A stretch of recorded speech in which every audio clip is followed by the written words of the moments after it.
आज हमारा क्लास 4 का न्यू चैप्टर सब्जेक्ट हिंदी का न्यू चैप्टर स्टार्ट हो रहा है। आई होप आप सारे लोगों ने हिंदी की ये बुक झरना पाठ्य पुस्तक सभी लोगों ने ले ली होगी और इसकी ग्रामर की हिंदी ग्रामर की भी बुक सारे लोगों को लेनी है। आई होप आप लोगों ने न्यू ली हो या सेकेंड हैंड ली हो, सारे लोगों ने जरूर लेना है। ठीक है, तो आज हमारा चैप्टर स्टार्ट हो रहा है हाड़िया जी, जो कि एक कविता है।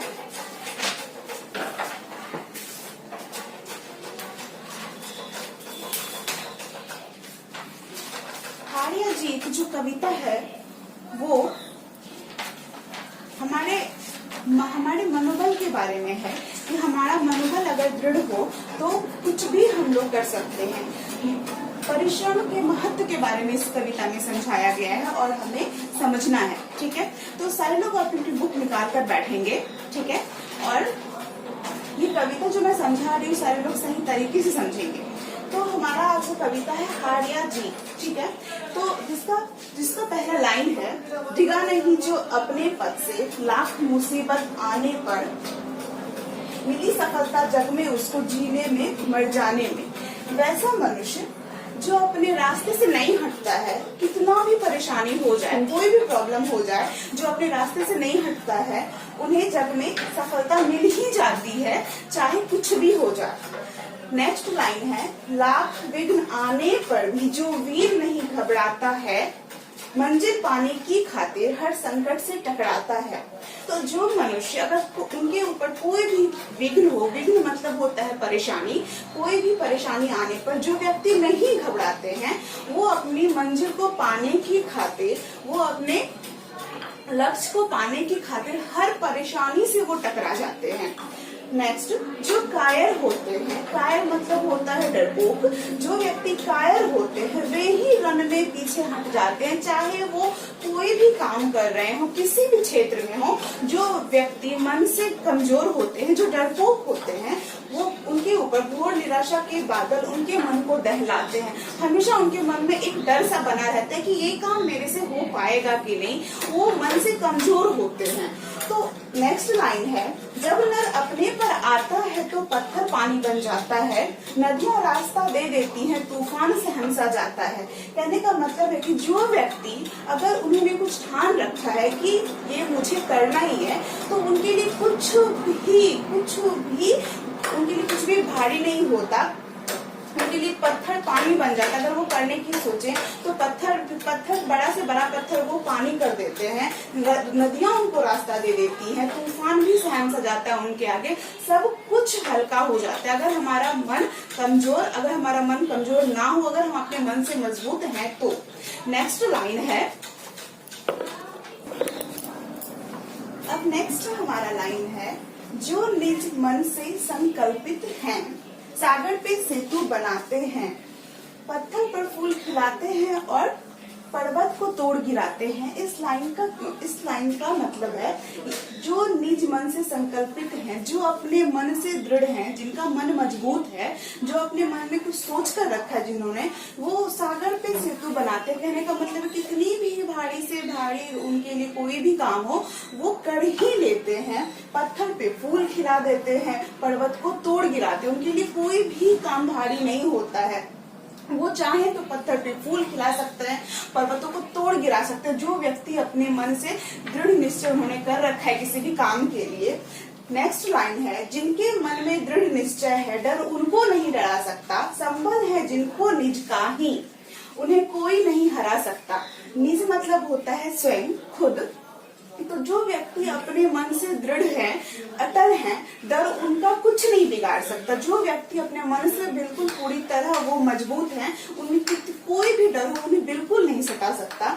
संबल है जिनको निज का ही, और जिन व्यक्ति को खुद पे भरोसा है, जिनको लगता है कि नहीं मेरे से कुछ भी भारी नहीं होगा, मेरे से कुछ भी ऐसा नहीं है कि वो हो नहीं पाएगा, कुछ भी ऐसा नहीं है कि वो पॉसिबल नहीं है, तो उन्हें कोई भी डर हो उन्हें डरा नहीं सकता है।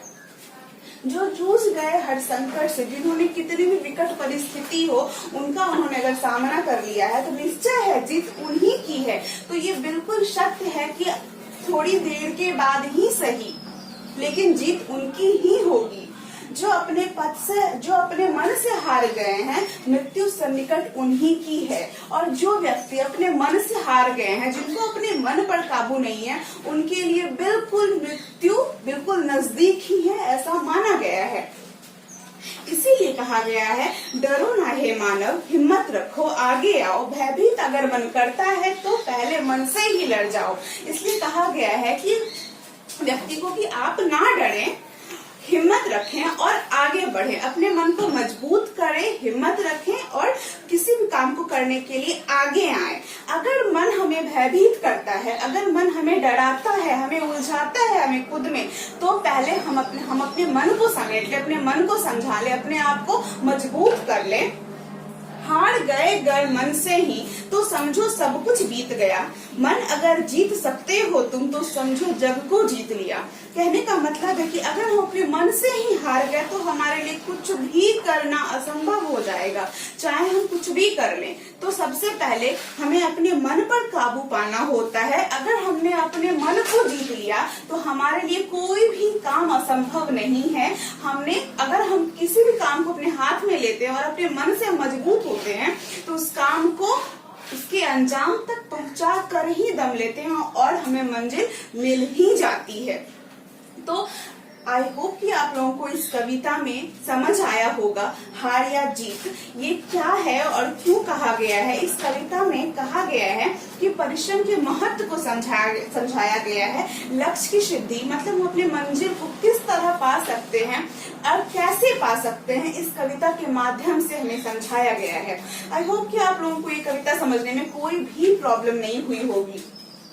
तो सब लोग इस चैप्टर का शब्दार्थ सब लोग इस तरह, इसके आगे वाले पेज नंबर 10 में इस चैप्टर का शब्दार्थ दिया गया है, जिसे इन्हें भी जानिए भी कहा गया है। वो सारे लोग इस शब्दार्थ को याद करेंगे और अपनी हिंदी की नोटबुक में उसे जरूर मेंशन करेंगे। चैप्टर 1 डालकर इसको जरूर से मेंशन करेंगे।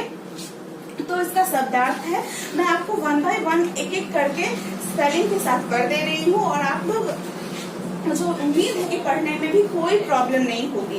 तो हमारा फर्स्ट शब्दार्थ है निज। निज मतलब होता है अपने या स्वयं। दूसरा है विघ्न।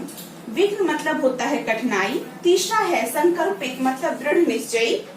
चौथा सेतु मतलब होता है पुल। कायर मतलब डरपोक। हिम्मत मतलब साहस। निराशा मतलब उदासी।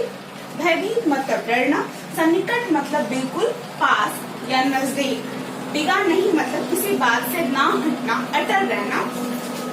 ये सारे शब्दार्थ हैं जो आपको याद करने हैं और अपनी अपनी कॉपी में भी इसको मेंशन करना है। बिल्कुल अच्छी राइटिंग में, ओवर राइटिंग नहीं होनी चाहिए।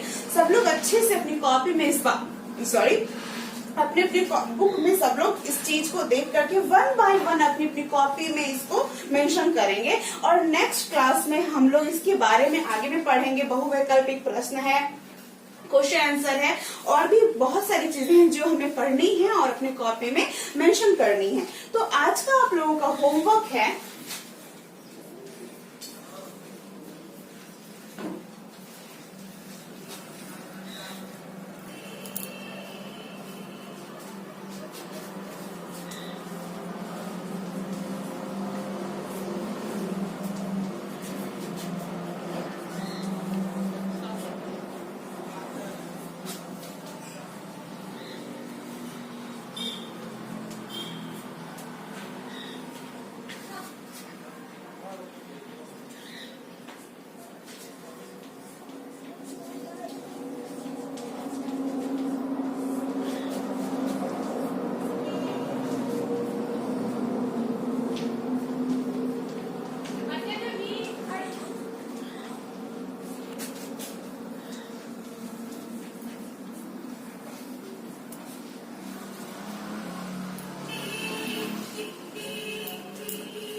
तो आज का हम लोगों का होमवर्क है हिंदी का एक्सरसाइज 1 का शब्दार्थ को लिखकर याद करें। बिल्कुल अच्छी राइटिंग में सब लोग लिखेंगे, इसको कहीं भी मिस्टेक नहीं होनी चाहिए। नेक्स्ट है इस कविता की 8 पंक्तियां।